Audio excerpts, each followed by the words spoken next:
Hello, everybody. Welcome back to my channel Learn English with Josh. Today, we will learn about daily use English sentences. I hope these sentences are very helpful to speak in English. If you are new to this channel, please like and subscribe. Let's start. నీకు గుర్తుందా నిన్న రాత్రి ఏం జరిగిందో? నీకు గుర్తుందా నిన్న రాత్రి ఏం జరిగిందో? ఇంగ్లీష్లో do you remember what happened last night? Do you remember what happened last night? నిన్న రాత్రి అంటే లాస్ట్ నైట్. ఏం జరిగిందో? What happened? నీకు గుర్తుందా? Do you remember? See the next one. నువ్వు వెళ్ళడానికి సిద్ధమా? నువ్వు వెళ్ళడానికి సిద్ధమా అని అడుగుతూ ఉంటాం కదా! దీన్ని ఇంగ్లీష్‌లో are you ready to go? Are you ready to go అని అంటాం. See the next one. ఇది మన కర్తవ్యం. ఇది మన కర్తవ్యం అనే సందర్భాల్లో it's our duty. It's our duty. Duty అంటే కర్తవ్యం. See the next one. నా పక్కన నిలబడకు. నా పక్కన నిలబడకు అనే సందర్భాలు ఇంగ్లీష్‌లో ఈ విధంగా చెప్పాలి. Don't stand beside me. Don't stand beside me. Beside అంటే పక్కన. నిలబడడం. స్టాండ్ అని అంటాం. See the next one. వాళ్ళకి నా నుండి ఏం కావాలి? వాళ్ళకి నా నుండి ఏం కావాలి? అని అడిగే సందర్భాల్లో what do they want from me? What do they want from me అని అంటాం. See the next one. నేను మిమ్మల్ని ఎక్కడో చూశాను. నేను మిమ్మల్ని ఎక్కడో చూశాను అనే సందర్భాలు వస్తూ ఉంటాయి కదా! ఇంగ్లీష్‌లో I have seen you somewhere. I have seen you somewhere. Somewhere అంటే ఎక్కడో. ఎక్కడో. ఐ హావ్ సీన్ యూ అంటే మిమ్మల్ని చూశాను. See the next one. అతడు ఏమీ చేయలేదు. అతడు ఏమీ చేయలేదు అని చెప్పడానికి ఇంగ్లీష్‌లో he didn't do anything. He didn't do anything. Anything అంటే ఏమీ చేయకపోవడాన్ని హీ డిడ్‌న్ట్ డూ ఎనీథింగ్ అని అంటాం. See the next one. నా దగ్గర చిల్లర లేదు. నా దగ్గర చిల్లర లేదు అని అంటూ ఉంటాం కదా! ఇంగ్లీష్‌లో I don't have change. I don't have change అని చెప్పవచ్చు. See the next one. నీకు మంచి జ్ఞాపకశక్తి ఉంది. నీకు మంచి జ్ఞాపకశక్తి ఉంది. ఇంగ్లీష్‌లో you have a good memory. You have a good memory. See the next one. రేపు రావడం మర్చిపోకు. రేపు రావడం మర్చిపోకు అని చెప్పే సందర్భాల్లో don't forget to come tomorrow. Don't forget to come tomorrow. రేపు రావడం మర్చిపోకు అని చెప్పడానికి. See the next one. మనం భవిష్యత్తు గురించి ఆలోచించాల్సిన అవసరం ఉంది. మనం భవిష్యత్తు గురించి ఆలోచించాల్సిన అవసరం ఉంది. ఇంగ్లీష్‌లో we need to think about the future.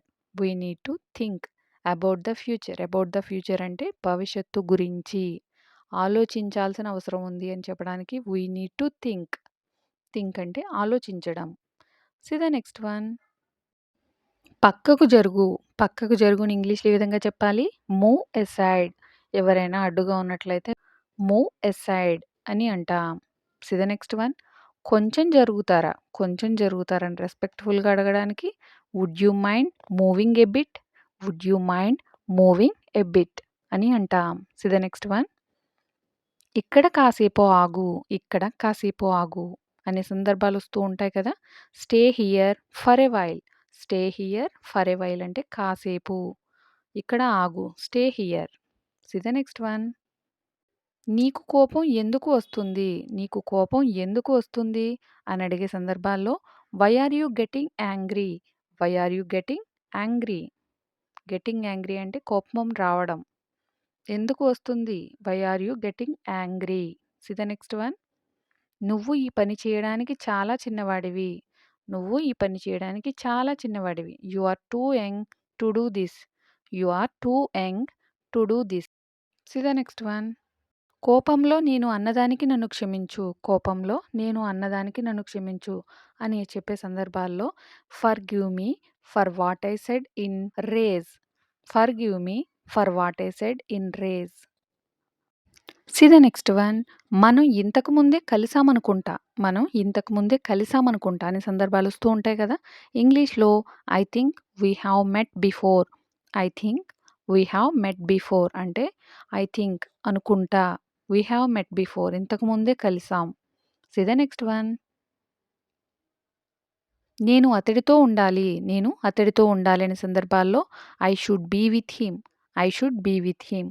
నేను ఆమెతో ఉండాలి అంటే I should be with her. I should be with her.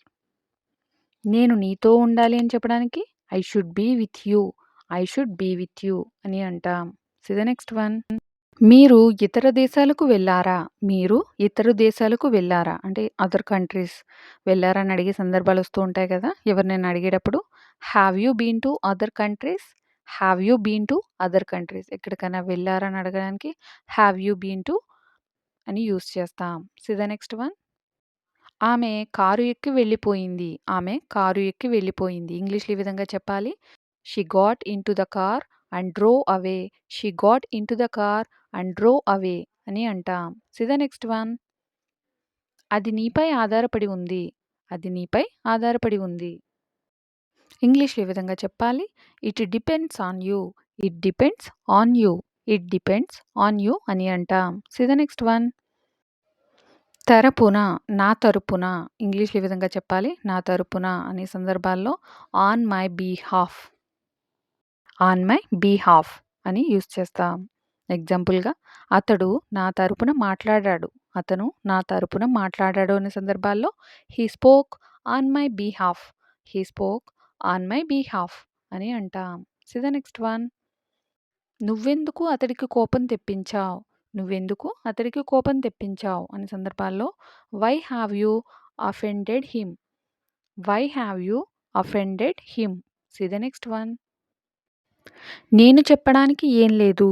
నేను చెప్పడానికి ఏం లేదు. I have nothing to say. I have nothing to say. See the next one. నువ్వు చాలా అమాయకుడివి. నువ్వు చాలా అమాయకుడివి అనే సందర్భాలు వస్తూ ఉంటాయి కదా! ఇంగ్లీష్‌లో you are so innocent. Innocent అంటే అమాయకుడు అని చెప్పడానికి. See the next one. ఆమె తన కన్నీళ్లను ఆపుకోలేకపోయింది. ఆమె తన కన్నీళ్లను ఆపుకోలేకపోయింది. ఇంగ్లీష్‌లో ఈ విధంగా చెప్పాలి. She couldn't control her tears. She couldn't control her tears అంటే టియర్స్ అంటే కన్నీళ్ళు. ఆపుకోలేకపోయింది కాబట్టి couldn't control. See the next one. ఇందులో నా తప్పేముంది? ఇందులో నా తప్పేముంది అనే సందర్భాలు వస్తూ ఉంటాయి కదా! ఇంగ్లీష్‌లో what is my fault in it. What is my fault in it అని అంటాం. See the next one. నీకు ముందుగా ఏది చెప్పాలి? నీకు ముందుగా ఏది చెప్పాలి? ఇంగ్లీష్‌లో which one should I tell you first. Which one should I tell you first అని అంటాం. Thank you for watching. Please like and subscribe. Learn English with జోష్.